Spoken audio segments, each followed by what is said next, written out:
Salut, j'espère que vous allez bien. Moi, ça va super bien. Sachez que ici, je vous parle de la procédure Campus France, des démarches à suivre pour venir étudier en France.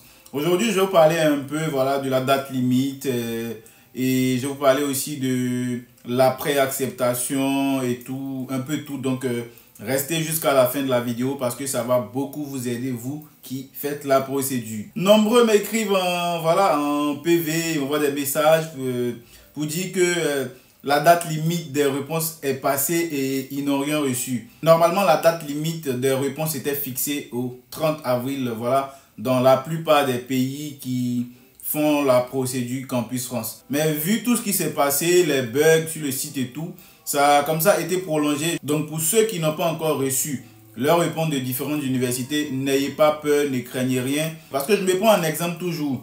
Voilà, moi par exemple, ma première admission, je l'ai reçue le 15, qui était prévu, voilà, qui était comme la date limite, je dirais, des réponses pour l'année dernière. Et au-delà même, j'ai encore reçu 2 acceptations en fait. Pour dire que il n'est jamais trop tard. Tant que le dernier délai de validation en fait n'est pas encore passé. Quand je dis dernier délai de validation, je veux dire dernier délai en fait pour pouvoir approuver en fait ton choix définitif. Tant que c'est pas encore passé, vous pouvez toujours avoir des admissions et toujours valider. C'est lorsque cette date-là est franchie que genre il y a quand même problème. Sinon, tant que c'est pas encore passé, vous pouvez toujours recevoir en fait des réponses. Mais ne vous en faites pas, les universités s'efforceront de vous répondre voilà, dans les délais et dans les jours à venir. Maintenant, pour ceux qui ont déjà eu des admissions et qui comptent valider leur choix définitif, allez-y, validez. Et après ça, qu'est-ce qu'il y a encore à faire? C'est-à-dire quand vous allez finir de valider votre choix définitif, vous allez recevoir votre accord préalable d'inscription et vous devez déjà vous préparer pour les demandes de visa. Sachez que pour la demande de visa, il y a beaucoup de choses qui rentrent en ligne de compte. Le fait déjà d'avoir votre accord préalable d'inscription, ça c'est déjà une chose.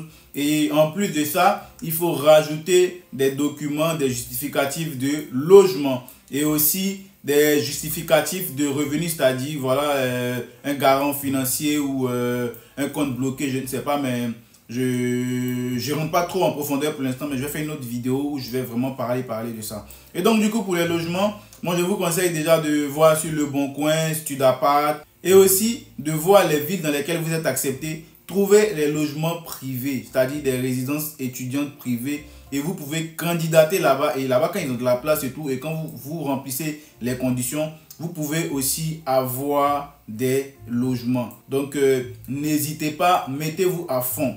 Arrêtez d'être paresseux parce que nombreux d'entre vous mettent la paresse au devant de tout et ils me contactent. Non, je cherche logement, je ne trouve pas, je fais ci, je ne trouve pas. Vous n'avez pas cherché. Le fait de contacter 1, 2, 3, 4 bailleurs, c'est pas chercher un logement ça. Étant donné que tu es hors du territoire français, c'est-à-dire tu es en Afrique et tu cherches un logement en France, il faut que tu candidates le plus possible. C'est-à-dire tu dois me dire que j'ai fait 100 candidatures de logement aujourd'hui. J'ai fait 50 candidatures de logement aujourd'hui. C'est ça en fait. Mais si vous restez là à faire une dizaine, à faire peut-être une quinzaine et vous attendez à la magie comme quoi vous allez avoir des logements, vous n'aurez pas de logement et vous allez rester là, vous allez galérer jusqu'à la fin. Vous avez déjà vos admissions, c'est déjà une chance. Alors, saisissez cette chance-là. Donnez-vous tous les moyens pour pouvoir atteindre votre projet qui est de pouvoir voyager pour poursuivre vos études. Donc, cherchez vos logements à fond. Mettez-vous à fond. Prenez 1, 2, 3, 4 journées. Asseyez-vous. Faites que ça. C'est dur de trouver un logement, mais c'est facile quand on consacre du temps, quand on se met à fond pour pouvoir chercher.